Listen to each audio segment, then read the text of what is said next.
At first glance, LaShonda Harris appeared to be living the quintessential American dream. Born and raised in Memphis, Tennessee, in a middle-class family, she was taught to value family bonds and hard work. In 1998, when she was just 25, she met Derek Harris at a local party. Derek, a tall and sturdy young man, worked as a long-haul truck driver and quickly won LaShonda's heart with his dedication and serious approach to life. They married in July 1999, and soon their family grew with 2 children, their daughter Shania, born in September 2000, and their son Marcus, born in January 2003. The Harris family home in a quiet Memphis suburb became a symbol of their success. Modest yet cozy, with a beautiful garden and toys scattered across the yard. Derek, as a truck driver, was often away from home for days or even weeks, working hard to provide for his family. This left LaShonda to handle most of the household responsibilities, maintaining the home and raising the children. From the outside, it seemed like she was excelling in her role as a wife and mother. She was well respected in the neighborhood for her kindness and generosity. She often helped neighbors and was actively involved in her children's school activities.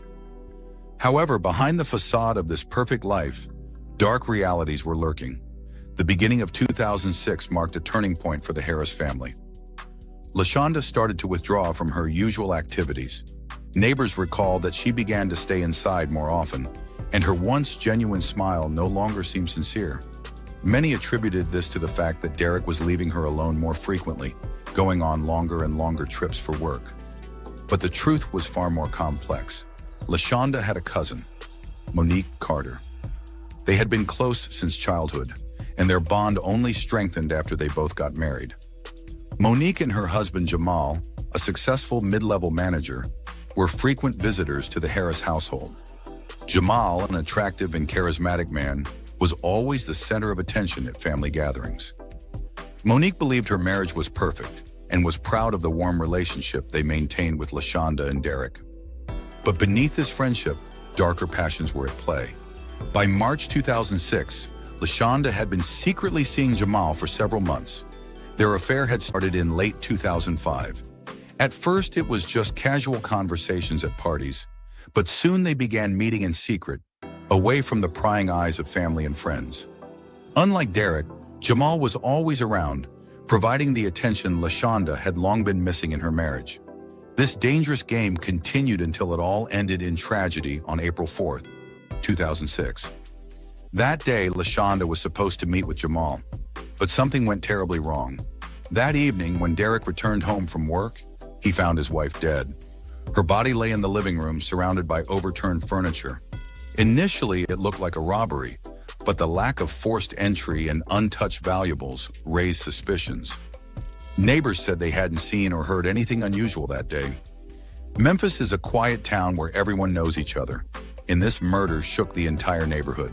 The police launched an investigation, but it quickly became clear that this would be a complex case. Many things pointed to the fact that this was not a random crime. The summer of 2005 had seemed perfect. The heat was slowly subsiding, and LaShonda Harris was spending more time with her family and friends. Every Sunday, there were barbecues where neighbors and loved ones gathered. These were moments of joy, laughter, and warmth. One of those Sunday evenings in July 2005, LaShonda and Jamal Carter began flirting more openly than before. Their conversation shifted from discussing children and family matters to more personal topics. He complimented her appearance, commenting on how her dress accentuated her figure. LaShonda smiled, thinking it was just harmless fun, but deep down, she enjoyed the attention. It had been a long time since Derek had complimented her like that, as he spent more and more time away on the road with his truck. September 2005 marked a turning point. On the evening of September 16th, at yet another family gathering, Jamal offered to walk LaShonda home as people began to leave. It was late, the kids were already asleep in the car, and LaShonda accepted his offer. When they reached the Harris house, instead of a casual goodbye, Jamal unexpectedly leaned in and kissed her. That was the moment everything changed. LaShonda felt a whirlwind of emotions: fear, excitement, passion. She knew it was wrong, but in that moment, something inside her broke. She didn't pull away. Within days, they were secretly meeting. Jamal started coming over often when Derek was away on the road. They met in hotels outside of Memphis. Every time LaShonda was with Jamal, she felt more alive than she had in years. But it wasn't just passion. There was something darker creeping into their relationship. Jamal was persistent, even a little aggressive in his intentions. At first, LaShonda saw it as passion, but soon she began to notice something more unsettling. By November 2005, their affair had taken a troubling turn. Jamal began acting more controlling. On November 14th, after one of their meetings in a motel on the outskirts of town, he suddenly asked, "Where will you be at 4 p.m. tomorrow?" LaShonda didn't think much of it, assuming he was just curious about her plans. But the next day, as she was picking up the kids from school, she noticed his car parked in the distance. Jamal had been following her. When she confronted him, he just smiled and said, "I just wanted to make sure you were safe." LaShonda began to feel uneasy, but she wasn't ready to end things. By late November, LaShonda realized she was being constantly watched. Jamal started asking questions about her whereabouts, and he seemed to know when she left and where she was going. She began to feel anxious but was too scared to tell anyone about it. Inside, she felt like she was trapped. At the same time, Jamal was dropping more hints that their relationship should become more serious. On December 3rd, after another meeting, he suddenly said, "What if we could be together for real? No barriers, no Derek." Those words terrified LaShonda. By December 2005, LaShonda started noticing Jamal appearing in unexpected places. One day, as she was returning home from the store, she saw his car parked near her house. He was following her again. On December 19th, she received a text from him. "I'm always close by, don't forget that." The message was both threatening and comforting.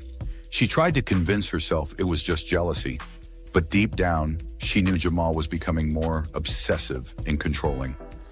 January 2006 arrived, and LaShonda tried to end the affair. Guilt was consuming her, guilt towards her husband and children. But as soon as she hinted to Jamal that their relationship had to stop, he began making threats. "You won't be able to just walk away," he told her on January 12th, during one of their secret meetings. She feared that he would tell Derek or, worse, go to Monique. LaShonda found herself in a double bind, trapped between the fear of being exposed and the fear of what Jamal might do next. February 2006 marked the beginning of increased control from Jamal. He wasn't just watching her movements anymore. He began sending her pictures of her house and car, taken from different angles. LaShonda felt constantly under pressure. On the evening of February 16th, she received a photograph from him, showing her kitchen through the window of their home. This wasn't just a hint, it was a direct threat. He was so close that he could invade her life even further at any moment.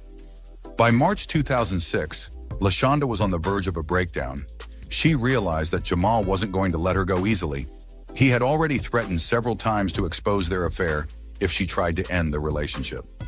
On March 3rd, they met once again, and LaShonda tried one more time to convince him to stop. But Jamal just smirked and said, "Do you think you're in control? You've been in my hands for a long time." This was the moment LaShonda realized her life was no longer under her control. These months became a nightmare for LaShonda, whose once stable life turned into chaos. What had begun as innocent flirting with Jamal had spiraled into a passionate but dark relationship, slowly destroying her world. Jamal started using psychological pressure and threats to keep her in the relationship, giving her no chance for escape. Derek Harris came home earlier than expected. His truck had broken down on the road that day, forcing him to cancel his route and send the truck in for repairs. For Derek, it was a rare opportunity to spend an evening with his family. Without telling LaShonda that he was coming home, he thought it would be a pleasant surprise. The thought of seeing his wife and children warmed his heart as he parked the car near the house.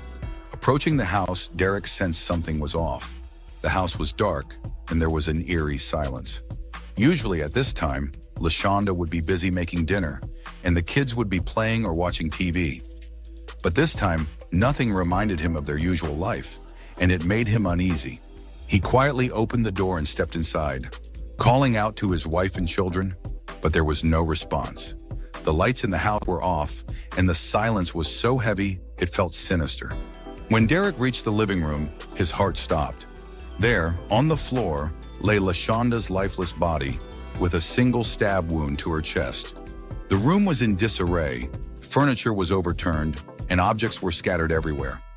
At first, Derek thought it might have been a robbery, but he was troubled by the fact that nothing valuable, like electronics or money, had been taken. Shock and horror consumed him as he realized his wife was dead. With trembling hands, Derek dialed 911. His voice was frantic, and his words were jumbled. He could barely explain what had happened to the dispatcher. All he managed to say was, "My wife, she's dead. She's on the floor. Help!"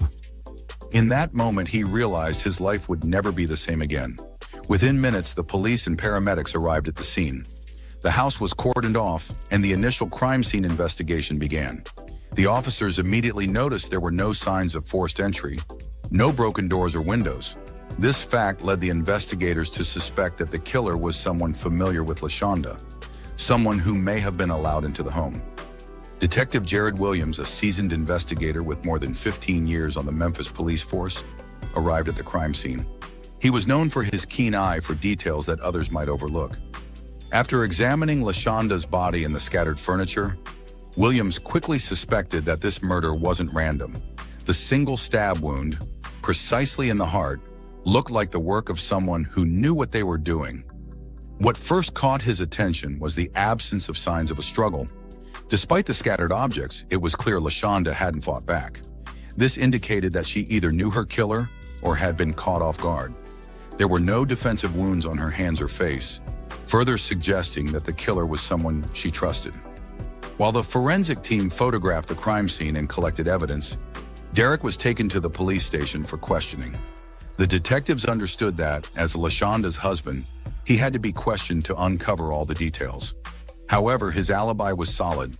He had been at work all day, and after the truck broke down, he had been at the repair shop. His reaction and emotional state clearly showed that he was devastated by his wife's death. Meanwhile, the crime scene team continued their search for additional evidence in the house. In the bedroom, they found something that dramatically shifted the direction of the investigation. A message written in red lipstick on the mirror. The words, "I know what you did," looked like either a threat or a warning. This immediately suggested that the killer was aware of some of LaShonda's secrets, possibly related to her personal life or relationships. But who could have done this? 2 days before the murder, LaShonda had received a strange message on her cell phone. It was an anonymous text that read, "Everything will come out." LaShonda hadn't paid much attention to it, as she had received similar threats several times in recent months. She chose not to tell Derek, fearing that the truth about her secret relationship with Jamal would come to light. These messages had become a regular occurrence since late February, when LaShonda had seriously considered ending things with Jamal. The police found these messages on her phone, and they became a key point in the investigation. Initially, they couldn't connect them to the murder, but the threatening nature of the messages made them suspect that someone close to her was involved. After questioning the neighbors, the detectives learned another important detail. Around 2:30 p.m., one of the neighbors had seen a dark sedan parked near LaShonda's house. The neighbor couldn't identify the make of the car, but it was the first lead. Security cameras on the corner of the street had captured the car. The footage showed the vehicle parked outside the house for about an hour before driving off, just before 3 p.m. The police began tracking the vehicle, suspecting it belonged to someone from LaShonda's inner circle. These clues were beginning to form a picture that suggested the murder was carefully planned. The burglary had been staged to divert attention from the personal motive, and the threatening messages were part of a sinister game someone was playing with LaShonda.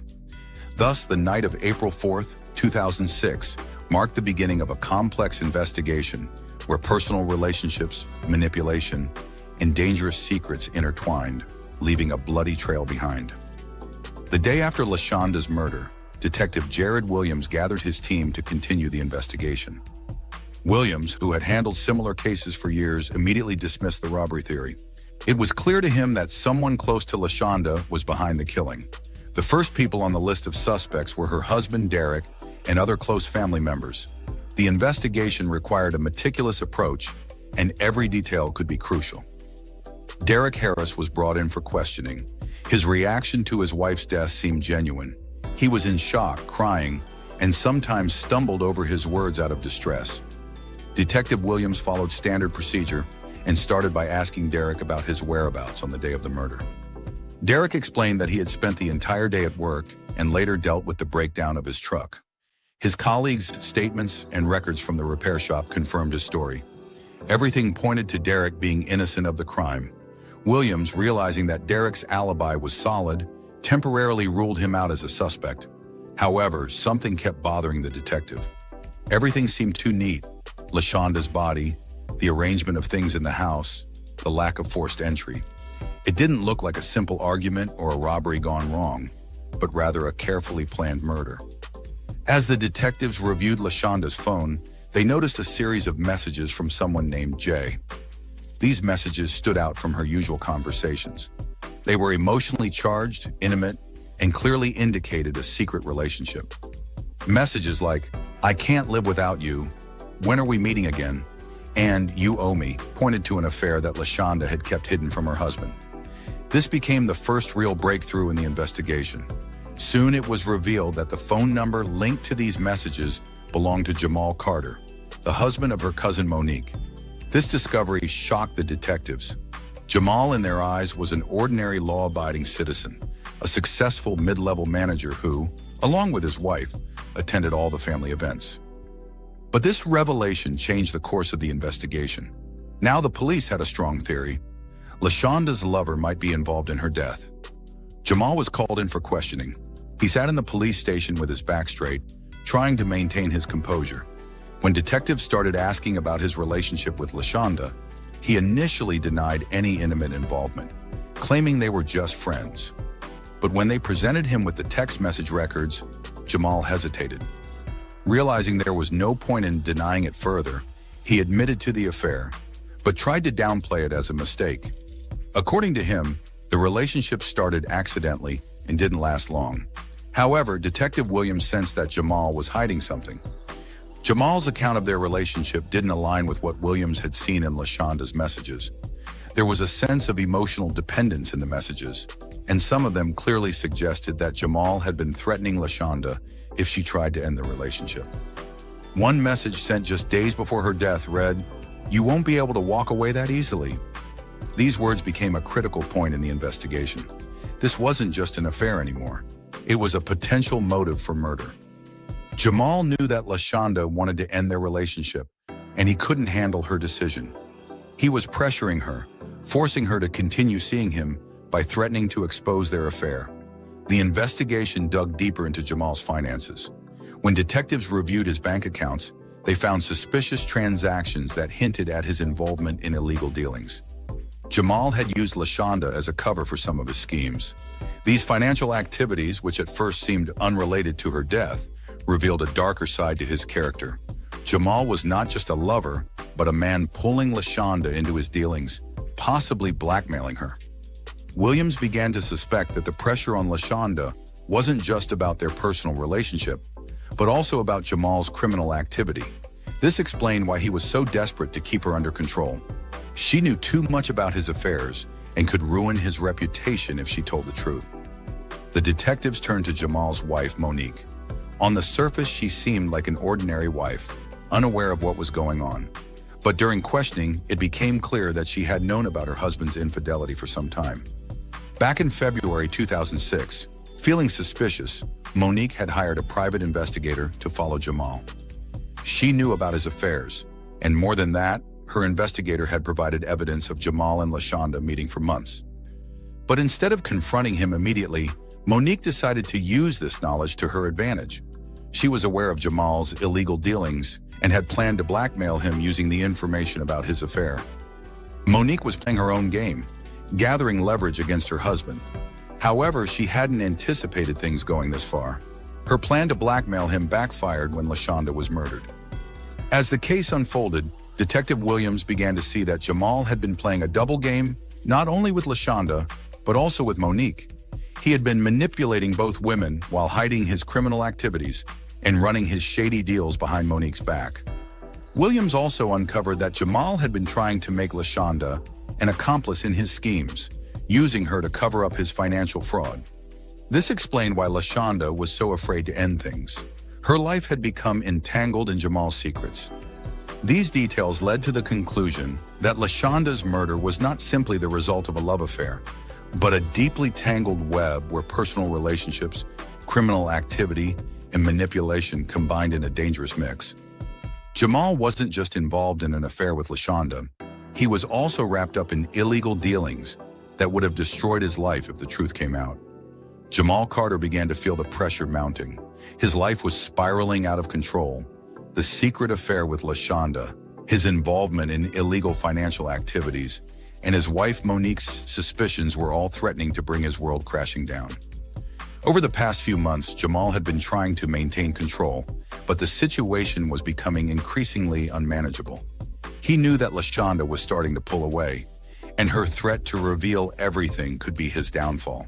To protect himself, he decided to initiate a new phase of manipulation, aiming to turn Monique and Derek against LaShonda. The first phase of his plan was to plant seeds of doubt in Derek's mind. Jamal used anonymous numbers to send cryptic messages, saying things like, "You don't know the truth," and "LaShonda is hiding something from you." These mysterious messages didn't offer any specific details, but they began to create a fog of suspicion in Derek's mind. Derek, unsure of where the messages were coming from, started to notice changes in LaShonda's behavior. He became more cautious and even tried to talk to her several times. But LaShonda, terrified of Jamal and his threats, avoided the conversations. Jamal didn't stop there. He also began actively manipulating LaShonda, making her question her own reality. He sent messages like, "You're seeing things that aren't there," and "You're losing your mind."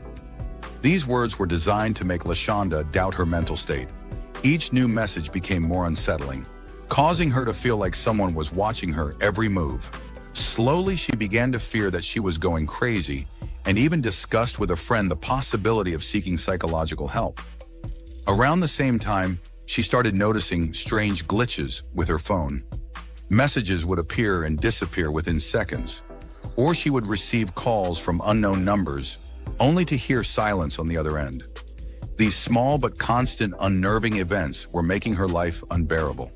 LaShonda became less confident and increasingly isolated herself from her loved ones, including Derek and Monique.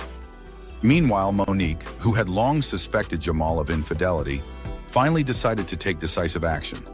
Her own investigation began when she gained access to his email account, where she found undeniable proof of her husband's affair with LaShonda. The discovery was a shock to her. Her entire world, the life she had built with Jamal, was collapsing before her eyes. But aside from the affair, Monique also uncovered his involvement in illegal financial activities. This revelation turned her view of her husband upside down.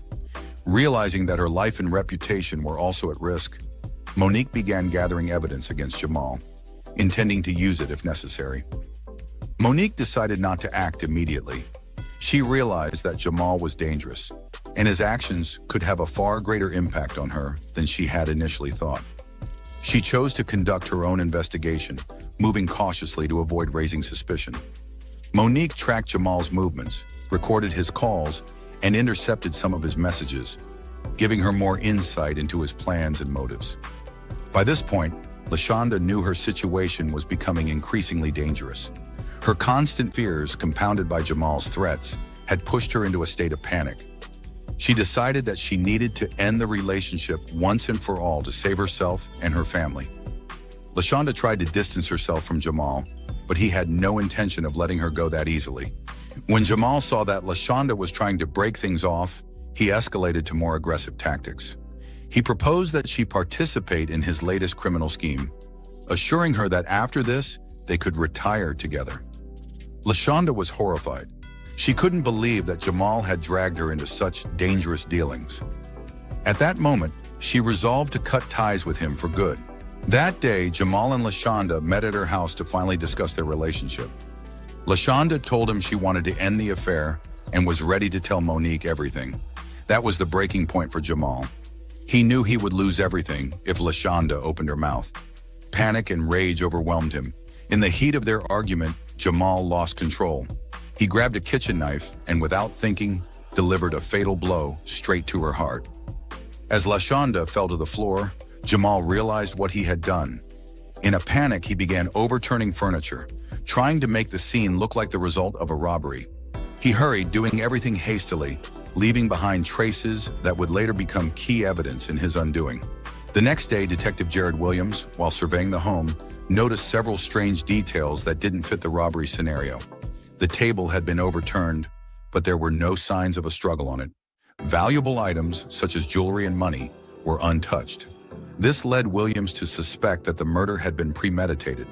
When the detective team checked LaShonda's phone, they found numerous threatening messages she had received in the days leading up to her death.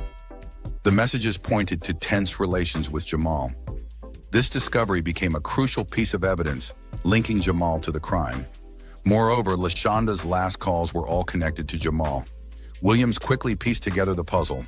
Jamal had been stalking LaShonda, manipulating her mental state, and ultimately killed her when he realized he was losing control. The investigation had gathered enough evidence to charge Jamal. With his secret about to be exposed, Jamal resorted to his final manipulations and threats. But his attempts to exploit LaShonda's fears and confuse Derek led to irreversible consequences. His poorly staged robbery fell apart, and Jamal was exposed due to his own reckless behavior and the evidence left at the crime scene. Detective Jared Williams started the day with a significant breakthrough in the investigation of LaShonda Harris's murder. The detective team, reviewing surveillance footage from the neighborhood, finally confirmed that the dark sedan spotted near the crime scene belonged to Jamal Carter. Footage from a nearby house's security camera showed Jamal's car slowly approaching LaShonda's home on April 3, 2006, just before the estimated time of her death. The video captured Jamal exiting the car, looking around, and entering the house. This moment was key to the case. Jamal's alibi, claiming he was at work the day of the murder, collapsed before their eyes.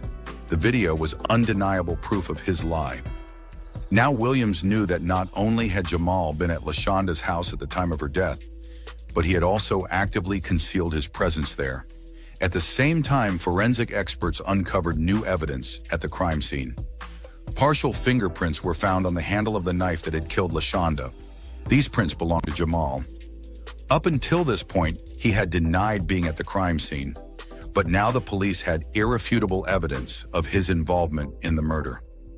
The evidence showed that Jamal had been in LaShonda's house and had likely killed her during a heated argument.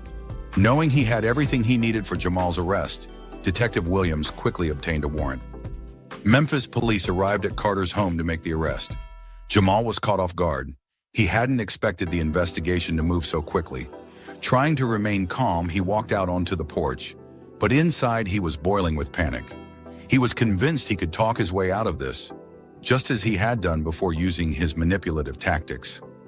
As he was handcuffed and placed into the patrol car, Jamal tried to talk to the detectives, insisting it was all a mistake and that he was innocent. During interrogation, Jamal immediately shifted into manipulation mode, a tactic that had often worked for him. He claimed that LaShonda was unstable and had threatened him, and that her death was accidental, a result of self-defense. According to him, they were arguing, and LaShonda was the one who grabbed the knife first, threatening to kill him. He said that he had wrestled the knife from her hands in a struggle and accidentally inflicted the fatal wound. But Detective Williams wasn't buying his story. Jamal's statements didn't match any of the evidence. There were no signs of a struggle in the house. The surveillance footage showed him calmly entering the home, and the threatening messages he had sent to LaShonda all pointed to a premeditated murder, not an impulsive act of self-defense. The detectives decided to question Monique Carter. Her behavior throughout the investigation had been ambiguous. Monique had been quiet and composed, but after her husband's arrest, her face showed a mixture of relief and hidden anger. Williams knew she could shed light on Jamal's motives. During her interrogation, Monique finally opened up. She revealed that she had known about Jamal's affair with LaShonda for some time. In February 2006, she had hired a private investigator to follow her husband and had obtained proof of his infidelity. But instead of confronting him immediately, Monique decided to use this information to her advantage. She blackmailed Jamal, demanding money in exchange for her silence. She also knew about his illegal dealings and used this to maintain control over the situation. However, her plan took an unexpected turn when LaShonda began to suspect that Monique knew more than just about the affair. LaShonda had started noticing that Monique was looking at her with suspicion and had tried to talk to her about it several times. But Monique avoided direct conversations, keeping her distance. This created additional tension between all three, heightening the conflict. During further questioning, Monique admitted that at one point she had even considered using the information about Jamal's affair and his illegal dealings to frame him. She feared that his actions would destroy her life, and she wanted to protect herself at all costs. Monique revealed that through blackmail, she had hoped to force Jamal to transfer a large sum of money into her account, which she planned to use against him in case of a divorce. This testimony turned the investigation on its head. Monique not only knew about the affair but actively used it to manipulate and control her husband. This explained her strange behavior and her motive for staying in the shadows until Jamal's arrest. When Jamal learned of Monique's testimony, he tried once more to defend himself, but his strategy of manipulation failed. The evidence against him was overwhelming: surveillance footage, fingerprints on the murder weapon, and threatening messages to LaShonda. His attempts to shift the blame onto LaShonda and present himself as acting in self-defense collapsed. All the facts pointed to Jamal planning the murder and attempting to stage it as a robbery. Thus, Jamal Carter's arrest marked the culmination of the investigation. His efforts to manipulate the investigation and those around him couldn't save him from justice. Monique, knowing about the affair and attempting to use that information for her own gain, played a role in escalating the conflict, leading to the tragic outcome. The trial of Jamal Carter began with great public interest. The entire city of Memphis closely followed every step of this high-profile case. The courtroom was tense. News cameras captured every moment, journalists filled the gallery, and locals discussed the trial in cafes and on the streets. The story of LaShonda Harris, a woman killed by her secret lover, and the shocking revelations of his manipulations with his wife Monique became a national topic of conversation. The charges against Jamal were serious: premeditated murder, manipulation, and evidence tampering. Prosecutor Jessica McCarthy opened the trial with a powerful statement. She described Jamal as a two-faced manipulator who played with the emotions of two women, his wife Monique and LaShonda, pushing them to emotional and psychological breaking points.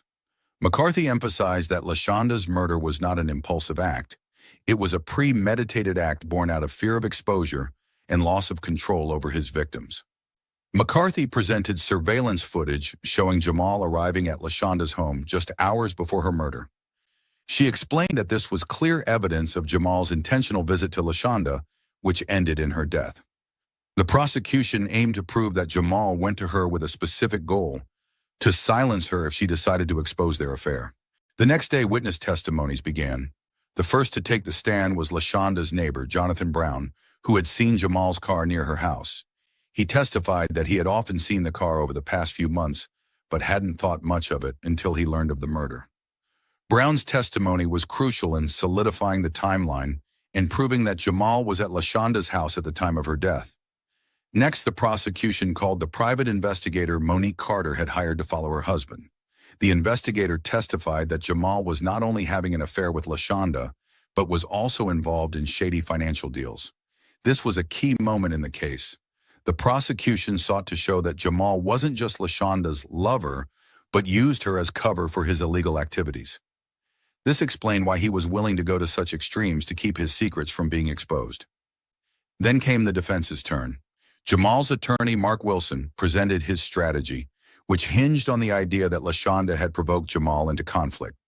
Wilson attempted to convince the court that LaShonda was emotionally unstable and had blackmailed Jamal, threatening to expose their affair and his illegal dealings. The defense sought to soften Jamal's image, portraying him as a man pressured by LaShonda and acting out of fear.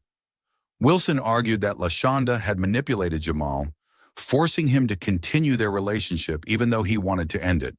The defense also insisted that Jamal had no intent to kill LaShonda and that the conflict in the house was a result of her aggression. According to the defense, LaShonda had allegedly grabbed the knife first, threatening Jamal, and he acted in self-defense.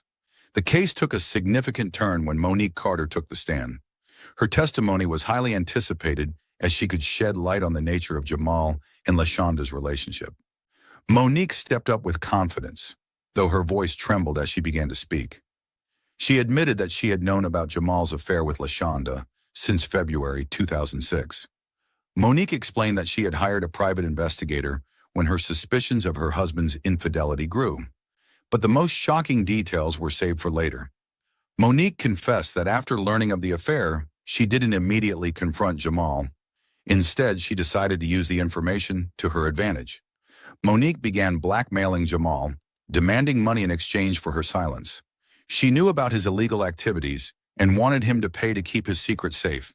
Her testimony not only revealed new details but completely destroyed Jamal's defense. It became clear that Jamal was under double pressure. LaShonda wanted to end their relationship, and Monique wanted to exploit him for financial gain. After Monique's testimony, the court heard key statements from Derek Harris, LaShonda's husband. His testimony was emotionally charged. He spoke of noticing strange changes in LaShonda's behavior in the months leading up to her murder. She had become distant, often in a depressed mood. He admitted that he didn't know how to help her, but felt that something was wrong in their marriage. However, the most significant revelation came when Derek confessed that after LaShonda's death, he found her diary.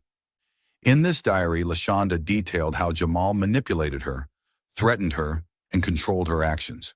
She wrote about her fears of him and how he forced her to continue the relationship under the threat of exposure. The entries also confirmed that Jamal was blackmailing LaShonda and using her to cover up his criminal activities. This diary became crucial evidence in the trial. It shattered all attempts by the defense to paint LaShonda as the manipulator and aggressor. Now everyone saw that LaShonda had been the victim, cornered under constant pressure and threatened by Jamal. In the final days of the trial, the prosecution presented a final series of evidence that solidified their case. The prosecution portrayed Jamal as a deceitful man who used the people around him to achieve his goals. His manipulations, threatening behavior, and criminal schemes led to the tragic ending. The psychological pressure he exerted on both LaShonda and Monique became a key point in the prosecution's strategy. Prosecutor McCarthy detailed the manipulation tactics Jamal had used for months, showing how these actions ultimately led to the tragic finale. Monique, despite her blackmailing actions, also appeared in court as a victim. Her involvement in this tangled web of manipulation revealed that she too had been drawn into the game her husband was playing. The trial concluded with a series of emotional testimonies and revelations. The entire process unfolded like a psychological thriller, with each participant using their own cards and manipulations for personal gain. But the truth exposed in the courtroom finally shattered all of Jamal's attempts to escape justice. The long and intense trial reached its climax, the day of the verdict. The atmosphere in the courtroom was palpable, and everyone sat frozen, awaiting the jury's decision. Jamal Carter sat at the defendant's table with the look of a man who knew his world was crumbling, but was powerless to stop it. The judges looked exhausted, and the witnesses who had endured the painful process of testifying gazed toward the courtroom doors, relieved that it was almost over. After weeks of deliberation and dissecting every detail of the case, the verdict would provide the answer. Would Jamal avoid punishment, or would justice finally prevail? The jury returned to the courtroom, and the judge asked them to announce the verdict. The silence in the room was so profound that you could hear the heartbeat of those present. The jury foreman slowly stood and declared, "We, the jury, find the defendant, Jamal Carter, guilty."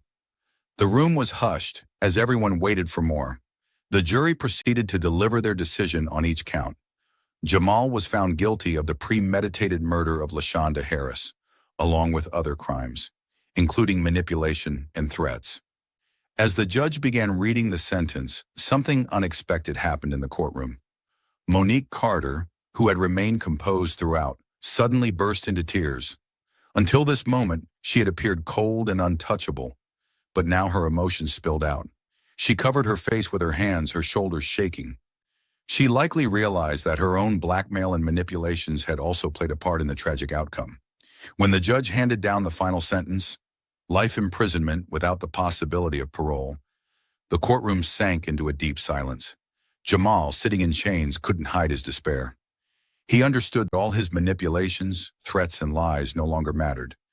His life was ruined, and now he would pay for all he had done. After the verdict, as people began to leave the courtroom, Monique slowly walked out, saying nothing. Her involvement in the case was a revelation to everyone present. Now she too was part of the story, caught at the center of this drama. Her name and involvement in the blackmail were now known to the public. Meanwhile, Derek Harris, who had lost his wife, sat motionless in the courtroom, staring into nothing. He still had to come to terms with the consequences of the tragedy and live with the memories of how manipulation and secrets had destroyed his life. A day passed since the verdict was announced. Memphis returned to its usual routine, but for those close to the case, the shadows of the past lingered. The Harris home, once a cozy place, had become a symbol of pain and loss. Neighbors who once viewed them as the perfect family now avoided the house as if it were cursed. Derek Harris continued to live in the same house, now filled with painful memories. He was left to grapple with immense emotional pain, the loss of his wife, the revelation of her secret affair, and the horrible death that tore his family apart. The Harris children, now staying with relatives, were beginning to realize that their lives would never be the same. Monique Carter disappeared from the public eye. Her involvement in the blackmail and manipulations became public knowledge, and she couldn't withstand the pressure from the people she once considered close. Monique moved away from Memphis to another city, trying to start a new life. But no matter how hard she tried to escape the past, her role in the tragedy would forever be a part of her story. However, her inner demons followed her. Reports began to surface that she was suffering from panic attacks and depression. Some said she had been seeing psychologists, trying to deal with the guilt that increasingly consumed her. Jamal Carter, sitting in his prison cell, asked himself every day how he had ended up here. His life had once been filled with so many opportunities, but his greed, secretive schemes, and inability to control the situation led to his downfall. In prison, Jamal became an outcast. Inmates, having learned about his manipulations and betrayal, kept their distance. He attempted to write letters to Monique, trying to reconnect with her, but all his efforts were ignored. Local news reports mentioned a book that one of the Harris family's former friends planned to publish. The book would include details about the lives of LaShonda, Jamal, and Monique, as well as court records and LaShonda's diary, which had become crucial evidence in the case. However, many saw it as an attempt to profit from the tragedy. The reports brought back memories of the case, and neighbors remembered how everything had seemed perfect before the dark sides of the story were revealed. Memphis continued to live its life, but the story of LaShonda Harris and Jamal Carter became part of the city's folklore. People told it as a cautionary tale of how easily one could fall victim to their own lies and manipulations. The ghosts of the past, as always, haunted those caught in the tragedy.